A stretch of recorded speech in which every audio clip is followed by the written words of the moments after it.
Hello, folks. So you should have just watched the Proco video Shading Light and Form Basics, and I'm going to clarify a few things for you.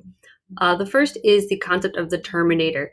It's not super critical that you know this, but I do feel like it's helpful, and it's kind of fun because, the terminator.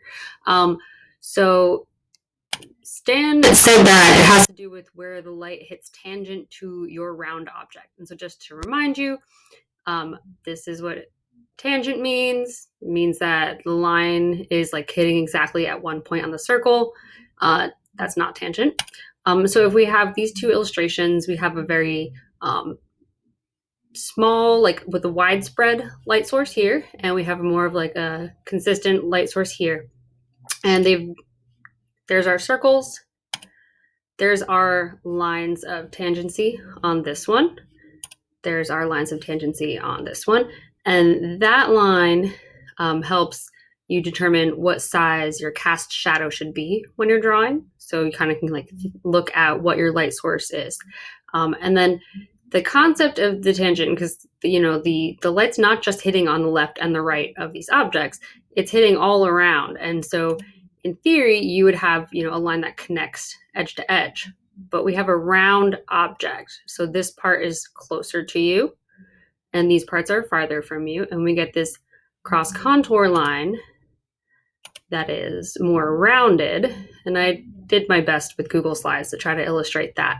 And so this line is the terminator, the line where, yes, it happens to hit tangent, and like that's what makes it do, but where you stop having a direct light source on your object, and you're transitioning now into the shadowy zone because light is not directly hitting on your object from your light source. So just to reiterate one more time, the terminator is this edge where the light stops directly hitting your object, and it happens where the light source beams of light are tangent to your object. Yay!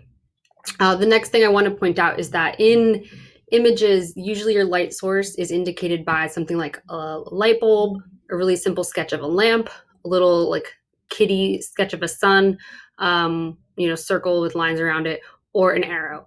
And your light source should ideally be a source of direct light. So when we talk about what types of light we have, let's look at this example of the sun on the earth. And the sun is providing what? Direct light. In this instance, what type of light would moonlight be? If you could zoom all the way out to where your sun is your direct light source and the earth is the object you're drawing. If you said that in this case moonlight is reflected light, you are correct. Now, obviously, if you are outside drawing by moonlight, from your point of view, then the moon is providing your direct light source. The next thing that I'm going to kind of clarify is locating the highlight versus reflected light on your drawings. And that's that. I made that diagram. You're welcome.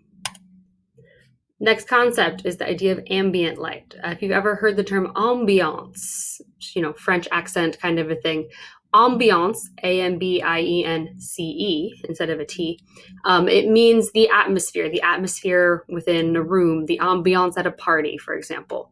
And ambient light, no longer with a French accent, just ambient light, is the atmospheric light in a room. So that's the light coming from things other than your direct light source. In the classroom, they'd be bouncing off of the whiteboard or the projector screen, the tables, the floor, and creating a lot of reflective light. And that's why you need a direct light source if you want to learn how light and shadow works on form. Because if you're working from just ambient light, you don't get a strong cast shadow. You get just light hitting your object from every other direction. And remember that in order to make your drawings look 3D, the two most important things are that you make good use of your values, so your shadows are nice and dark, your highlights are nice and bright, and that you're putting your values in the right places. Your shadows should be opposite the light source. The shapes of your light zone and shadows should make sense for the form that they are on.